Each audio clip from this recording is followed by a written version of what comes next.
SSC পরীক্ষায় উত্তীর্ণ হওয়ার পর তোমরা কলেজে ভর্তি হয়েছ, শুরু হতে যাচ্ছে তোমাদের কলেজ জীবন। তোমরা প্রথমে আমার অভিনন্দন ও শুভেচ্ছা গ্রহণ করো। প্রিয় শিক্ষার্থীরা, একটি পরিবর্তিত পরিস্থিতিতে তোমাদের কলেজ জীবনের সূচনা হতে যাচ্ছে। এই পরিস্থিতিটি কারো কাঙ্ক্ষিত নয়, কিন্তু যা যা সত্য, যা বাস্তব, তা মেনে নয় হচ্ছে জীবন। আমরা আমাদের জীবন নিয়ে আশাবাদী হতে চাই। কবির কণ্ঠে কণ্ঠ মিলিয়ে বলি, সংসার সাগর দুঃখ তরঙ্গের খেলা, আশা তার একমাত্র খেলা। হ্যাঁ, আমরা আশাবাদী হতে চাই। আমরা একটি সুন্দর পৃথিবীর স্বপ্ন দেখি, আমরা একটি সুন্দর জীবনের স্বপ্ন দেখি, স্বাভাবিক জীবনের স্বপ্ন দেখি। স্নেহের শিক্ষার্থীরা, বৈশ্বিক মহামারীর কারণে দেশের সকল শিক্ষা প্রতিষ্ঠান বন্ধ রয়েছে। মাইলস্টোন কলেজ এই প্রতিকূল পরিস্থিতিতেও অনলাইন শিক্ষা কার্যক্রম চালু রেখেছে। তারই ধারাবাহিকতায় আমি মোহাম্মদ কাঞ্চনজামান, সহকারী অধ্যাপক, বাংলা বিভাগ, আজকে তোমাদের প্রথম পত্রের ক্লাসে যুক্ত হয়েছি। প্রিয় শিক্ষার্থী, বাংলা আমাদের মাতৃভাষা। এই মাতৃভাষার মর্যাদা সমুন্নত রাখতে যে 1952 সালের ভাষা আন্দোলনে প্রাণ দেয় সালাম, বরকত, রফিক, জফর এবং আরও অনেকে। 1952 সালের ভাষা আন্দোলন আমাদেরকে মুক্তির স্বপ্ন দেখিয়েছিল।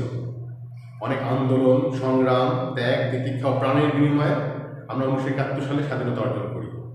আমরা পাই আমাদের প্রিয় মাতৃভূমি বাংলাদেশ। এই মাতৃভূমি প্রিয় বাংলাদেশকে গড়ে তুলতে গেলে আমাদেরকে জানতে হবে আমাদের ইতিহাস, ঐতিহ্য, ভাষা, সংস্কৃতি।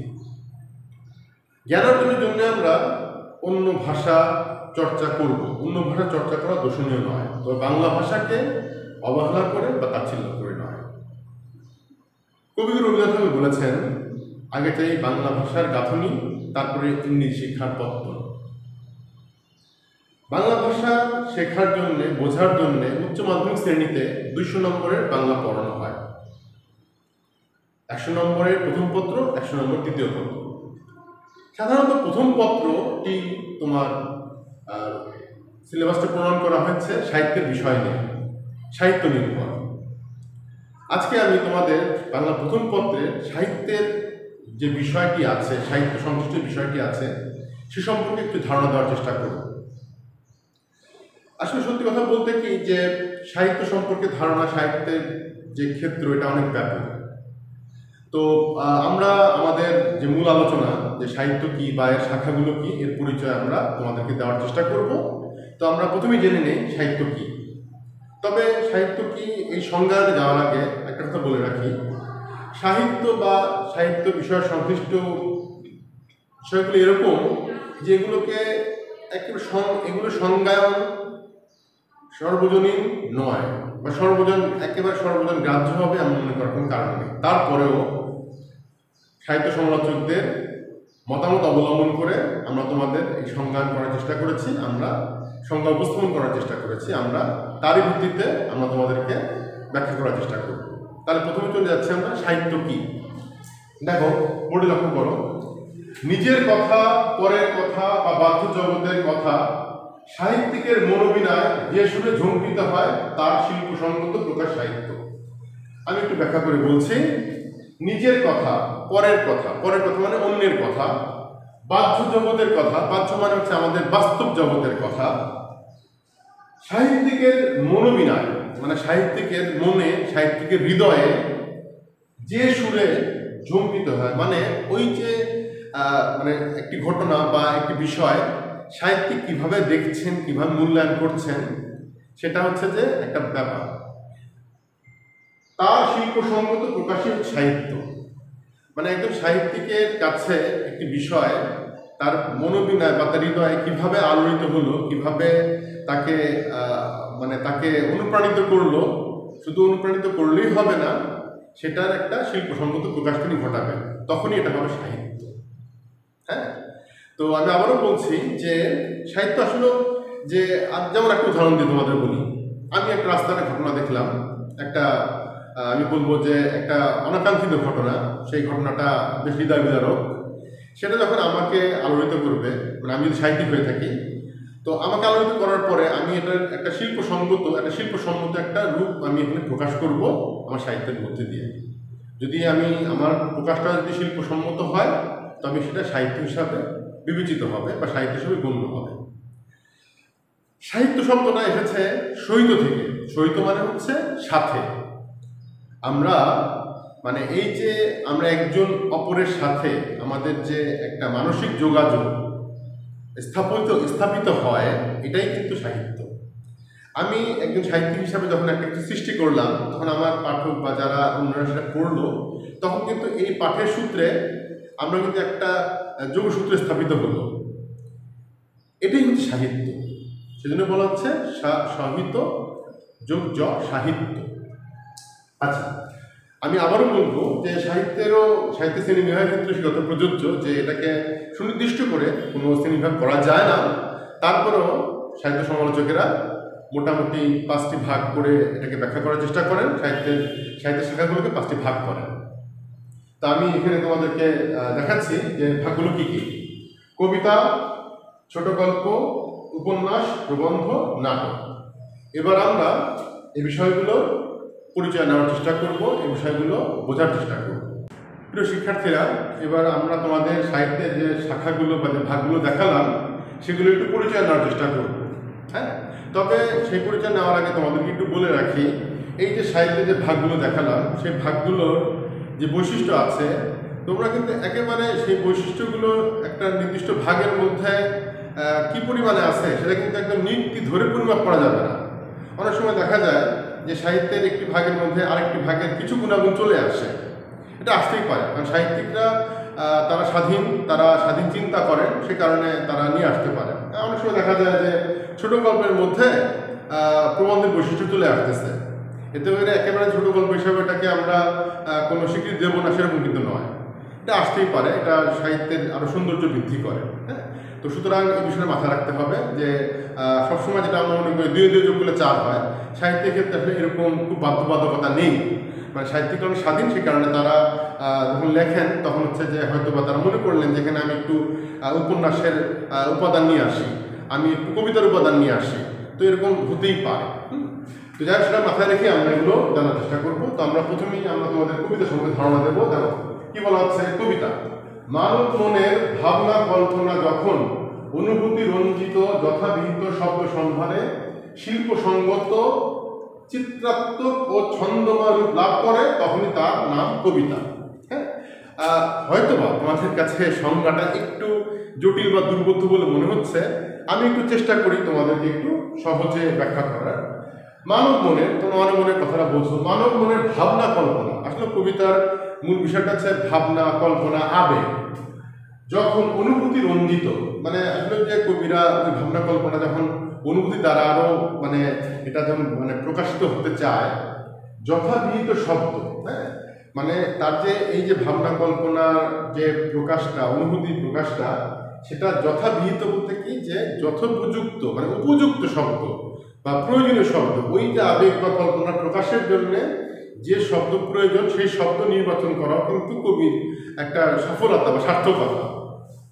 শব্দ সম্ভারে শিল্পসঙ্গত কথাটা মনে রেখো তোমরা, যে শুধু যে কবি আবেগ মনে আসলো আর কিছু শব্দ তিনি চিন্তা করলেন, তিনি লিখে দিলেন, কিন্তু বিষয়টা হলে এত সহজ না। কারণ তাকে শিল্পসম্মত হতে হবে, শিল্পোত্তীর্ণ হতে হবে। এরপর আসছে কি চিত্রাত্মক ও ছন্দময়, মানে এটা হচ্ছে পাঠকের কথা, যে আমরা যখন ওই কবির যে তিনি যে আবেগ অনুভূতিটাকে যে শব্দ দ্বারা প্রকাশ করতে চাইলেন, সেই শব্দগুলো পড়ার পরে আমাদের মনের পর্দায় একটি চিত্র বা আমাদের চিত্র ভেসে উঠবে, এবং সেই চিত্রটা এখানে আরেকটু শর্ত কিন্তু দেওয়া আছে যে ছন্দময় হতে হবে। তোমরা জানো যে কবিতার এটা মূল উপাদান ছন্দ বা অলঙ্কার। শুধু যে আমার মনের ইচ্ছা মতো আমি লিখে গেলাম সেটা কিন্তু আপনি কি, যে এটা একটু মনে রাখতে হবে যে কবিকে ছন্দ বা অলঙ্কারের যে শর্ত আছে বা যে কাঠামো আছে সেটাও কিন্তু কবিকে মাথায় রাখতে হবে, তাহলে সেটা শিল্প সৌন্দর্য লাভ করবে। হ্যাঁ, তো আমি আবার একটু সহজ করে বলছি যে মোট কথা হচ্ছে যে কবির যে আবেগ অনুভূতি, একেবারে তার যে বাস্তব আবেগ অনুভূতি, সেটাকে তিনি উপযুক্ত বা কিছু প্রয়োজনীয় শব্দ দিয়ে প্রকাশ করবেন। তবে সেই শব্দ দিয়ে প্রকাশ করার পরে যেন সেটা যেন শিল্পোত্তীর্ণ হয় বা শিল্প মানে উন্নীত হয়। হ্যাঁ, এবং তারপরে তোমার হচ্ছে কি, যে পাঠকের কাছে গেলে যেন পাঠকের মনের পর্দায় যেন একটি চিত্রকল্প বা একটা চিত্র ভেসে ওঠে এবং তার সাথে বললাম যে কবিকে ছন্দ অলঙ্কারের বিষয়টা মাথায় রাখতে হবে। তবে কথা হচ্ছে যে তোমরা অনেকেই যারা ঠিক আছে কবিতা খুব একটা পড়ো না, অনেকেই আসলে কবিতা পড়ো না, তারা অনেক সময় এরকম অভিযোগ করো যে কবিতা খুব কঠিন লাগে, কবিতা বুঝতে পারো না। আসলে কবিতা বুঝতে পারার প্রথম শর্ত হচ্ছে কবিতাকে একটু ভালো লাগতে হবে, ভালো লাগাতে হবে। হ্যাঁ, আর যেটা হয় কি যে কবিতা সাধারণত তোমার সাধারণত যারা যারা কবিতাকে ব্যাখ্যা করেন, আমরা বলবো সাহিত্য সমালোচক, তারা কিন্তু তোমার যেটা কবিতা বিচার করার জন্যে, কবিতা মূল্যায়ন করার জন্যে যেটা করেন সেটা হচ্ছে যে কবির ব্যক্তি জীবন, কবির সামাজিক জীবন, কবির রাষ্ট্রীয় জীবন, কবির হচ্ছে যে কোনো প্রাপ্তি অপ্রাপ্তি, কবির জীবনের দিকে আলোকপাত করেন, কবির দর্শন, কবির রাজনৈতিক দর্শন কী ছিল সেগুলো বিবেচনা করার পরে কিন্তু বা সেগুলো মাথায় রেখেই কিন্তু কবিতাকেও বিচার বিশ্লেষণ করা হয়। এই কাজটি সাহিত্য সমালোচকেরা করেন বা বিশ্ববিদ্যালয় পর্যায়ের অধ্যাপকরা করেন। তোমরা, আমার মনে হয় যে তোমাদেরকে এত আপাতত তোমরা যদি তোমাদের পাঠ্যপুস্তকে মানে ভালো করে পড়ো এবং তার সাথে যে প্রাসঙ্গিক যে আলোচনা আছে সেগুলো যদি একটু পড়ে বোঝার চেষ্টা করো, আর তার সাথে তোমাদের যারা বিষয় শিক্ষক আছেন তারা তোমাদের ক্লাসে আশা করি ভালো করে ব্যাখ্যা করবেন, বুঝে ব্যাখ্যা করবেন, তাহলে তোমাদের অন্ততপক্ষে তোমাদের পাঠ্যপুস্তকের যে কবিতাগুলো আছে সেগুলো তোমরা বুঝতে সমর্থ হবে এবং আশা করি পরবর্তী যদি সেগুলো বুঝতে সমর্থ হও তোমাদের মধ্যে সেটুকু মৌলিক যোগ্যতা অর্জিত হবে এবং তোমরা পরবর্তী সময় অন্য কবিতা বিচার করতে পারবে। ঠিক আছে, যাই হোক, এবার আমরা আসছি তোমার উপন্যাসে। উপন্যাস কি বলা হচ্ছে, গ্রন্থকারের ব্যক্তিগত জীবন দর্শন ও জীবনানুভূতি কোনো বাস্তব কাহিনী অবলম্বন করে যে বর্ণনাত্মক শিল্পকর্মে রূপায়িত হয় তাকে উপন্যাস বলে। দেখো কি বলা হচ্ছে, গ্রন্থকারের ব্যক্তিগত জীবন দর্শন মানে একজন গ্রন্থকার বা ঔপন্যাসিক বা যিনি উপন্যাস রচনা করবেন তার ব্যক্তিগত জীবন দর্শন, তার একটা জীবন দর্শন থাকতে হবে। হ্যাঁ, তিনি একটা জীবন দর্শনকে লালন করবেন, অবশ্যই ইতিবাচক জীবন দর্শন। আসলে সাহিত্য তো আসলে ইতিবাচক, সাহিত্য নেতিবাচক কিছু না। সাহিত্য মানুষের জীবনের প্রতিফলন ঘটায়, সাহিত্য মানুষের জীবনকে মানে ইতিবাচকভাবে উপস্থাপন করে, মানুষকে আশাবাদী করে তোলে।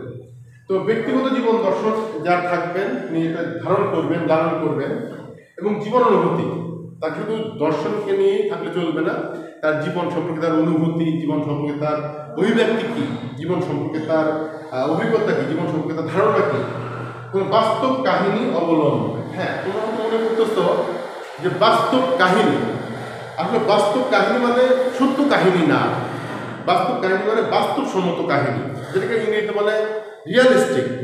আমি বলতে চাচ্ছি যে এটা রিয়াল না, রিয়ালিস্টিক, মানে এটা বাস্তব না হলেও চলবে, তবে বাস্তবসম্মত হতে হবে। দেখো, তোমরা ছোটোবেলায় তোমরা পড়েছো, রূপকথা পড়েছো। রূপকথায় কিন্তু দেখা যায় যে চরিত্রগুলো আকাশ দিয়েও উড়ে যায়। এখন এই ধরনের কাল্পনিক, এই ধরনের তোমার হচ্ছে যে অবাস্তব কোনো বিষয় উপন্যাসে কিন্তু উপন্যাসের প্রযোজ্য নয়। যদি কোনো উপন্যাসিক এই ধরনের কোনো কাল্পনিক বা অবাস্তব কোনো কিছুকে যুক্ত করেন উপন্যাসে, তারা সেটা উপন্যাসে ব্যর্থ হবে, এটা উপন্যাস হিসেবে তার একটা ত্রুটি প্রতিফলিত হবে। হ্যাঁ, বাস্তব কাহিনী অবলম্বন করে বর্ণনাত্মক শিল্পকর্ম মানে আসলে কি, যেটা আমরা বলি যে বর্ণনাত্মক, মানে এটা আমাদের বর্ণনা করা হবে, আমরা যে গদ্যে আমরা এই বর্ণনা করা হয়, অনেক সময় কিছু কাব্যের পরিচর্যাও থাকে, তবে সাধারণত আমরা গদ্যেই উপন্যাসকে আমরা মানে পাঠ করি। হ্যাঁ, তো এই হচ্ছে তাহলে আমাদের উপন্যাসের সংজ্ঞা, আমরা সংজ্ঞান করার চেষ্টা করলাম। তোমরা তার সাথে একটুখানি আমি একটু আলোকপাত করবো উপন্যাসের যে বৈশিষ্ট্যগুলো আছে। উপন্যাসের বৈশিষ্ট্যের মধ্যে অন্যতম হচ্ছে যে একটি প্লট বা কাহিনী থাকতে হবে, মানে তোমার একটি কাহিনী ধরে উপন্যাস পরিণত দিকে যাবে। হ্যাঁ, তো তোমার কি বলে যে এই কাহিনীর সাথে আবার কিছু শাখা কাহিনী থাকতে পারে, কারণ উপন্যাসের তোমরা জানো যে উপন্যাসের ব্যাপ্তিটা একটু দীর্ঘ হয় এবং সেখানে যারা উপন্যাস পাঠ করে তারা কিন্তু একটু সময় হাতে নিয়ে কিন্তু উপন্যাস পাঠ করতে বসেন।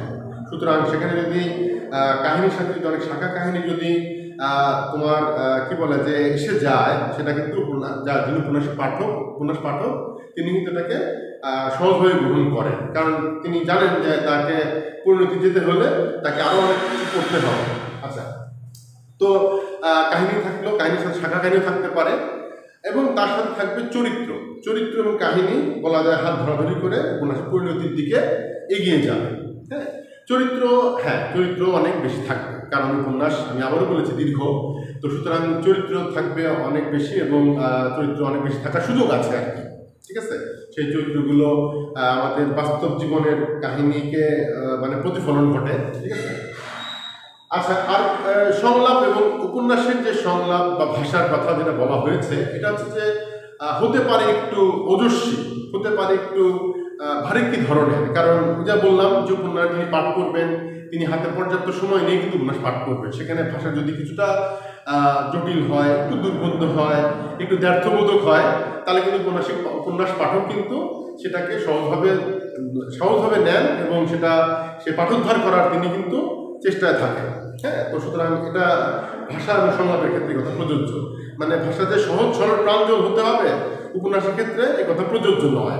আচ্ছা, এরপরে উপন্যাসের আরেকটি খুব একটা মানে আমি বলবো যে গুরুত্বপূর্ণ উপাদান, সেটা হচ্ছে মনস্তাত্ত্বিক যে ব্যাখ্যা। সাধারণত উপন্যাসের চরিত্রের মনস্তাত্ত্বিক বিশ্লেষণটা এটা একজন উপন্যাসিক মানে সফলভাবে করতে হয়। এটা উপন্যাসের একটা অন্যতম উপাদান বা একটা গুণ। সেটা কীরকম? আমরা ব্যক্তি জীবনে অনেকের প্রত্যাশা থাকে, প্রাপ্তি থাকে, দুঃখ থাকে, হতাশা থাকে, তারপরে গ্লানি থাকে। এই বিষয়গুলোকে মানে এই যে আমাদের মনের অবস্থা, মনের যে একেবারে প্রকৃত চিত্র, একেবারে বাস্তব চিত্র, এটা কিন্তু উপন্যাসে কিন্তু এটা বেশি সম্ভব।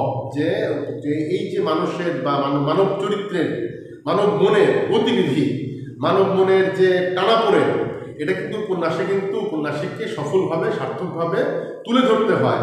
যিনি তুলে ধরতে পারবেন তিনি সফল উপন্যাসিক। তোমরা যদি উপন্যাস পড়ে থাকো, আমি বলবো যেসব ক্লাসিক্যাল উপন্যাস আছে বা বাংলা সাহিত্যের শীর্ষ যেগুলো খুব মানে গ্রহণযোগ্য উপন্যাস আছে, সেগুলো তোমরা যদি পাঠ করো তাহলে দেখবা যে সেখানে এই মানব মনকে কতটা মানে আমি বলবো যে বাস্তবসম্মতভাবে আলো ফেলা হয়েছে, আলোকপাত করা হয়েছে। এটা সেজন্য আমরা যদি উপন্যাস পাঠ করতে চাই, বাংলা সাহিত্যে অনেক ভালো অনেক তোমার জীবন ঘনিষ্ঠ, জীবনের গভীরতা সম্পর্কিত অনেক উপন্যাসে তোমরা পড়ে দেখতে পারো। তোমরা পড়বে আমাদের যে মানে পাঠ্যপুস্তকে যেটা আছে, আমরা পাঠ্যপুস্তকে যেটা পাই সেটা হচ্ছে যে লাল সালু, সৈয়দ আলুল্লাহ লাল সালু, এবং এটা একটা অত্যন্ত মানে আমি বলবো যে বিশ্ব সাহিত্য এই উপন্যাসটা মানে একটি গুরুত্বপূর্ণ উপন্যাস বা একটা মানে আমি বলবো যে খ্যাতনামা একটা উপন্যাস হিসেবে গৃহীত হয়ে থাকে। তো তোমরা আশা করি তোমরা যখন পাঠ করবে, এখান থেকে তোমরা হচ্ছে যে অনেক বিশ্লেষণী তোমরা চিন্তা ভাবনা করবে, এবং তোমরা অনেক ভালো কিছু পাবে এই উপন্যাস থেকে। প্রিয় শিক্ষার্থীরা, এ পর্যায়ে আমি তোমাদের প্রবন্ধ সম্পর্কে ধারণা দেওয়ার চেষ্টা করব। তো আমি একটু সংজ্ঞানে চলে যাই। কি বলা হচ্ছে? প্রবন্ধ সাধারণত কল্পনা ও বুদ্ধিবৃত্তিকে আশ্রয় করে লেখক কোনো বিষয়বস্তু সম্বন্ধে যে আত্মসচেতন নাতিদীর্ঘ সাহিত্যরূপ সৃষ্টি করেন তাকেই প্রবন্ধ বলে। তাহলে কি বলা হচ্ছে? সাধারণত কল্পনা বুদ্ধিবৃত্তি, সাধারণত যে সাহিত্য আসলে কি, সাহিত্য কিন্তু কল্পনা এবং বুদ্ধিবৃত্তিকে অবলম্বন করেই কিন্তু তৈরি হয়, সৃষ্টি হয়। হ্যাঁ, তো সেখানে কল্পনা থাকতে হবে, তার বুদ্ধিবৃত্তি। তো এই কথাটা কিন্তু গুরুত্বপূর্ণ, কারণ যিনি প্রবন্ধ লিখবেন তাকে বুদ্ধিবৃত্তির উপর নির্ভর করতে হবে, তাকে যুক্তিশীলতার উপর নির্ভর করতে হবে, এবং তাকে তার জ্ঞানের উপর নির্ভর করতে হবে। মানে যা আমরা জ্ঞান অর্জন করি সেটাই হচ্ছে আমাদের বুদ্ধিবৃত্তি বা বুদ্ধি। তো কল্পনাও থাকতে হবে, একটি প্রবন্ধকে বুদ্ধিবৃত্ত থাকতে হবে। আশ্রয় করে লেখক কোনো বিষয়বোধ সম্পর্কে, মানে একটা বিষয়কে তিনি মাথায় রেখে, একটা তার মানে কি বলে যে উদ্দেশ্যকে মাথায় রেখে তিনি আত্মসচেতন, মানে এটা হলো কি অনেকটা আমি বলবো যে ঠিক আবেগে না, তিনি সচেতন হয়ে তাকে নিজেকে মানে নিয়ন্ত্রণ করে নাতিদীর্ঘ সাহিত্যরূপ সৃষ্টি করবেন। নাতিদীর্ঘ বলতে যে আসলে কি যে এটা ঠিক অনেক দীর্ঘ কোনো সাহিত্য কর্ম না, সাহিত্য সৃষ্টি না। এটা তোমার হচ্ছে কি যে এটা মূলত গদ্যেই লেখা হয়, এবং আমরা এর একটি বর্ণনা ভঙ্গি পাই। তো এই হচ্ছে প্রবন্ধ। আমি সংজ্ঞা গেলাম, এবার আমি তোমাদেরকে একটু ব্যাখ্যা করার চেষ্টা করছি।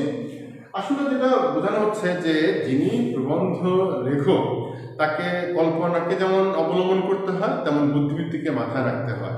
এবং তিনি মোট কথা যে একটি বিষয়কে তিনি মানে মানে প্রতিষ্ঠিত করবেন, একটি বিষয়কে একটি মতামতকে তিনি প্রতিষ্ঠিত করার জন্যে তিনি তার যুক্তিশীলতা, তিনি তার জ্ঞান, তিনি তার ওই জায়গায় প্রয়োগ করবেন। এবং তিনি যদি যে বিষয়টা প্রতিষ্ঠিত করতে চান সেটাকে ব্যাখ্যা করার জন্য অনেক উদাহরণ, অনেক ঘটনাকেও কিন্তু নিয়ে আসেন। হ্যাঁ, তো এটা হলো যে আমরা সাধারণত প্রবন্ধের মধ্যে অনেক প্রবন্ধ দেখে থাকি, যেমন তোমরা বাংলা সাহিত্যে রোকেয়া সাখাওয়াত হোসেনের অনেক প্রবন্ধ পড়বা। তিনি তার হচ্ছে যে তার উদ্দেশ্য ছিল যে নারী জাগরণ, নারী উন্নয়ন, এবং সেক্ষেত্রে তিনি কিন্তু তার লেখনীর মধ্যে দিয়ে, তার প্রবন্ধগুলির মধ্যে দিয়ে কিন্তু এটা প্রতিষ্ঠিত করতে চেয়েছেন যে নারী শিক্ষার কতটুকু গুরুত্ব আছে, নারী অগ্রগতির কতটুকু গুরুত্ব আছে, তিনি এটা প্রতিষ্ঠিত করতে চেয়েছেন। এবং বাংলা সাহিত্যের যে বিশাল ভাণ্ডার, তার মধ্যে প্রবন্ধেরও অনেক বিরাট অবদান আছে। এবং তোমরাও আশা করি যে তোমাদের পাঠ্যপুস্তকে প্রবন্ধ পাবে। তবে একটা কথা মনে রাখতে হবে যে এই যে বারবার আমি তোমাদের বলছি, বৈশিষ্ট্যগুলো বারবার তোমাদের বলছি এই জন্যই যে যেন তোমরা এই যে প্রবন্ধ কি বা ছোট গল্প কি বা উপন্যাস কি, এইগুলোর মধ্যে যেন একটা তোমরা পার্থক্য তোমরা মানে নিজেরা বুঝতে পারো, বা তোমরা নিজেরা যেন তোমরা বিচার করতে পারো। হ্যাঁ, অনেক ক্ষেত্রে আমরা দেখে থাকি যে পরীক্ষার উত্তরপত্রে তোমরা যেটা প্রবন্ধ সেটা ছোট গল্প লিখছো, এবং যেটা ছোট গল্প সেটা প্রবন্ধ লিখছো। এবং এই ধরনের ভুল কিন্তু সত্যিকার অর্থে কি যে পরীক্ষকের কাছে এটা খুব নেতিবাচক প্রভাব ফেলে, এবং তোমার নাম্বার পাওয়ার ক্ষেত্রে, ভালো নাম্বার, কাঙ্ক্ষিত নাম্বার পাওয়ার ক্ষেত্রে কিন্তু এটা কিন্তু তোমার জন্য খুব একটি, আমি বলবো, ক্ষতির কারণ হয়ে দাঁড়ায়। হ্যাঁ, তো সুতরাং তোমরা এগুলো সংজ্ঞান বা বৈশিষ্ট্য পড়ার সাথে সাথে তোমরা এই বৈশিষ্ট্যগুলো তোমাদের পাঠ্যপুস্তক মিলিয়ে দেখবে যে এই বৈশিষ্ট্য কতটুকু মেলে, বা কতদূর পর্যন্ত মেলে, বা কতটুকু সাদৃশ্য বা কতটুকু সাদৃশ্য আছে। ঠিক আছে, তো যাই হোক, আমরা যখন আর পড়বো আর ভালো করে বুঝতে পারবো।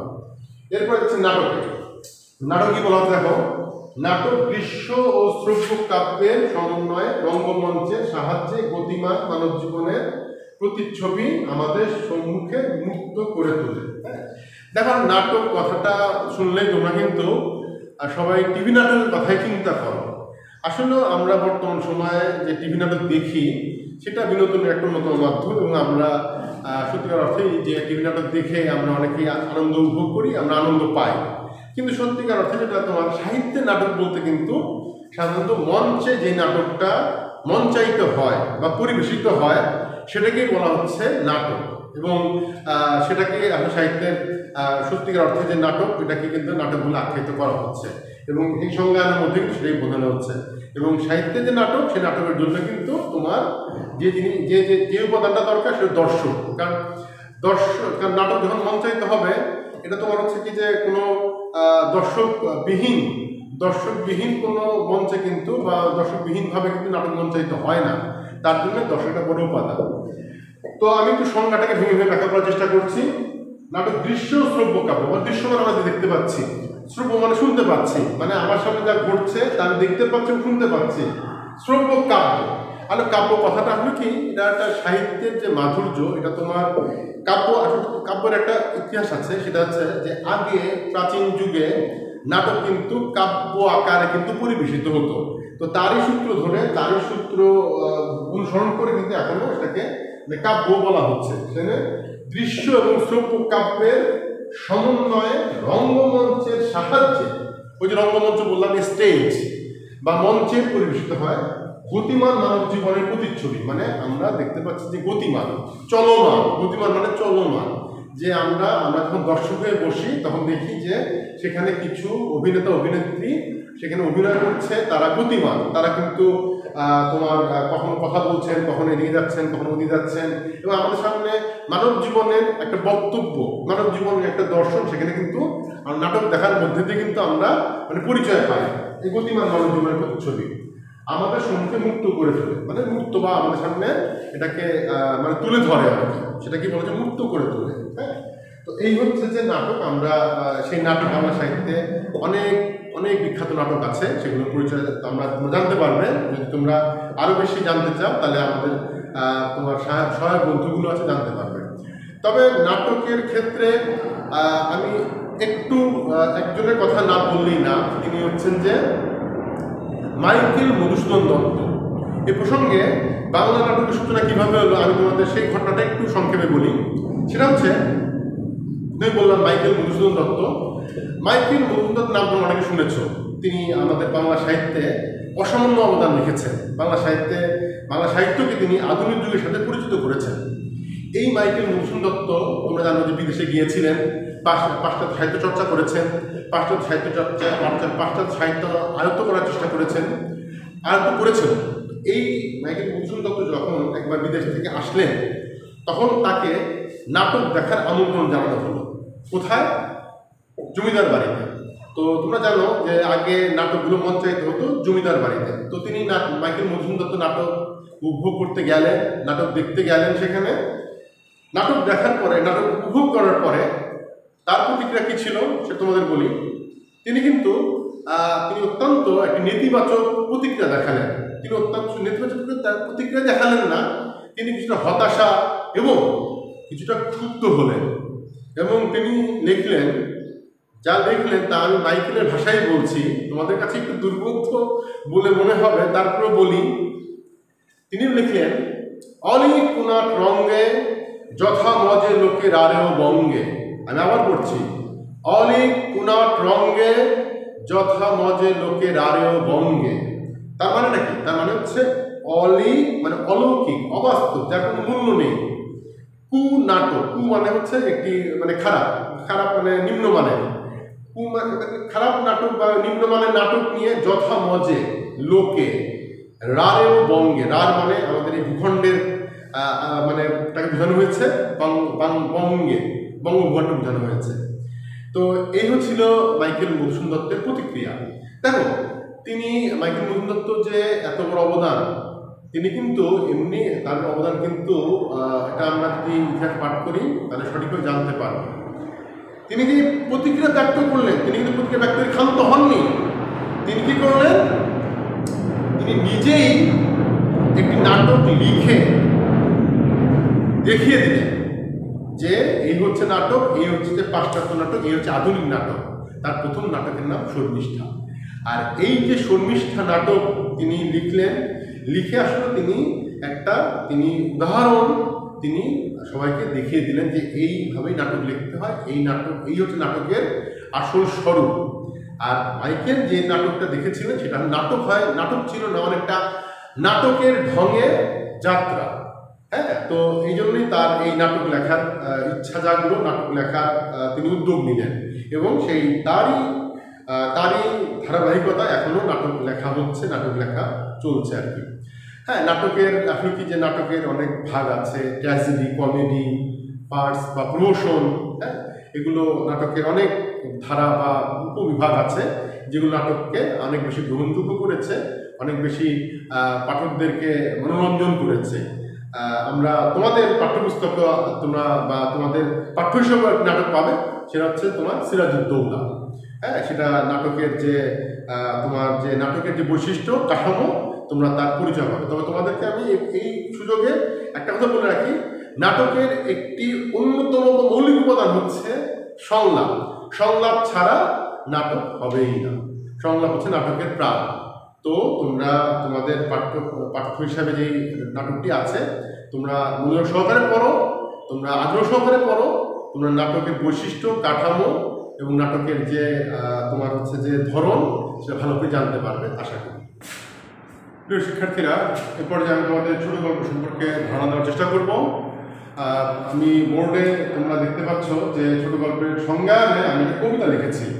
আসলে এইটি কবিগুরু রবীন্দ্রনাথ ঠাকুরের একটি কবিতাংশ, কবিতা থেকে নেওয়া হয়েছে এবং এই কবিতাংশটি এটি ছোট গল্পের একটি সর্বজন গ্রাহ্য সংজ্ঞা হিসেবে বিবেচিত হয়। মানে আপনি ছোট গল্প যে কি, ছোট গল্পের ধরন কি, ছোট গল্পের বৈশিষ্ট্য কি, এই কবিতার মধ্যে দিয়ে কিন্তু তা ফুটে উঠেছে। তো আমি আর কথা না পারি, আমি তোমাদের এই সংজ্ঞানে যাচ্ছি বা এই কবিতাটি পাঠের দিকে যাচ্ছি। কি বলা হচ্ছে? ছোট প্রাণ, ছোট কথা, ছোট ছোট দুঃখ কথা, নিতান্তই সহজ সরল, সহস্র বিস্তৃত রাশি, প্রত্যহ যেতেছে ভাসি, তারই দু চারটি অশ্রু জল, নাহি বর্ণনার ছটা, ঘটনার ঘন ঘটা, নাহি তত্ত্ব নাহি উপদেশ, অন্তরে অতৃপ্তি রবে, সাঙ্গ করি মনে হবে, শেষ হয়ে হইল না শেষ। মানে আমি কি প্রথমেই বলে রাখি, ছোট গল্প হচ্ছে একটি স্বল্প পরিসরের একটি সাহিত্যকর্ম, সাহিত্য শিল্প। এবং যারা ছোট গল্প পাঠক তারা কিন্তু তাদের হাতে কম সময় আছে বলেই কিন্তু তারা ছোট গল্প পাঠ করেন। তারা কম সময়ের মধ্যে সাহিত্যের রস আস্বাদন করার জন্য কিন্তু ছোট গল্প করেন। এই জন্য এই ছোট গল্পের বৈশিষ্ট্য কিন্তু আমরা হচ্ছে কি যে পাঠক যেরকম সেরকমই কিন্তু আমরা পাঠকের যে চাহিদা, পাঠকের যে মানে প্রত্যাশা, সেটা ছোট গল্পের মধ্যে আমরা কিন্তু পাব। হ্যাঁ, আমি একটু ভেঙে দেখাবার চেষ্টা করছি। ছোট প্রাণ ছোট ব্যথা মানে আসলে কি যে এটা খুব মানে ক্ষুদ্র জীবনের ক্ষুদ্র অংশকে অবলম্বন করে ছোট ছোট দুঃখ কথা, মানে আমাদের জীবনের ঘটে যাওয়া কিছু কিছু বিচ্ছিন্ন কিছু ঘটনা নিয়ে বা ছোট গল্পে উপযোগ্য হয়। নিতান্ত সহজ সরল, খুব বেশি জীবনের যে জটিলতাকে উন্মোচিত করবে ছোট গল্পের এমন কোনো উদ্দেশ্য থাকে না। হ্যাঁ, সহস্র বিস্তৃতি রাশি প্রত্যহ যেতেছে ভাসি, তারই কিছু একটা উচ্চতর।